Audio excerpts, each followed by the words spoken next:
ஆணும் இல்லை பெண்ணும் இல்லை அழியும் இல்லை அப்புறத்துக்கு அப்புறம் அப்படிங்கிறதுக்கு என்ன சொல்லுங்க?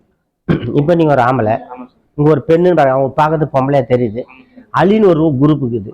ஆனா அவங்க 3 பேர் அந்த உடல் விட்டு வெளியே வந்துட்டா அதுக்கு என்ன உருவங்குது? ஆணும் இல்லை பெண்ணும் இல்லை அழியும் இல்லைன்னாக்க அது வெளியே வந்துச்சு. இப்ப காத்துக்குது உங்களுக்குள்ள, அது ஆம்பளை காத்து, அந்த அம்மாக்குள்ள கூட அது பொம்பளை காத்து. ஒரு அழிக்கிறான்னு அவங்களோட அது அழி காத்துன்னு இப்ப சொல்லுவீங்க. அந்த 3 வெளியே வந்துருச்சுன்னா போனோம். அது அந்த உருவங்கிற வரைக்கும் அது பேர் இதேதான், ஆம்பளை பொம்பளை அழின்றது இருக்கும். அந்த கண்ணுக்கு தெரியாத ஒரு உருவங்கிறது வேற, அது எதுக்குமே அது பேரே கிடையாது. அது காத்து இப்ப உள்ளது ஆம்பளை காத்து, இங்க பாரு இது ஆம்பளை காத்து, இது பொம்பளை காத்து அப்படி சொல்ல முடியுமா? அதுதான் அந்த அர்த்தம். எல்லாம் ஒண்ணுதான். அது அந்த கூட்டுக்குள்ள இருக்கிற வரைக்கும். இப்ப அது உங்களுக்கு சாதாரணமா புரிஞ்சிங்கன்னா, இந்த பலூன் இருக்குது பாத்துக்கிறீங்களா, ஆப்பிள் மாதிரிக்கும் அப்புறம் சொரக்கா மாதிரிக்கும், அதுல குரங்கு பொம்மை பண்ணுவான், ஒரு மானு பொம்மை, இந்த மாதிரி விதவிதமா பண்ணுவான். ஆனா உள்ள இருக்கிற காத்து அது வெளியே வந்துருச்சுன்னா அதே போலதான் சமையது.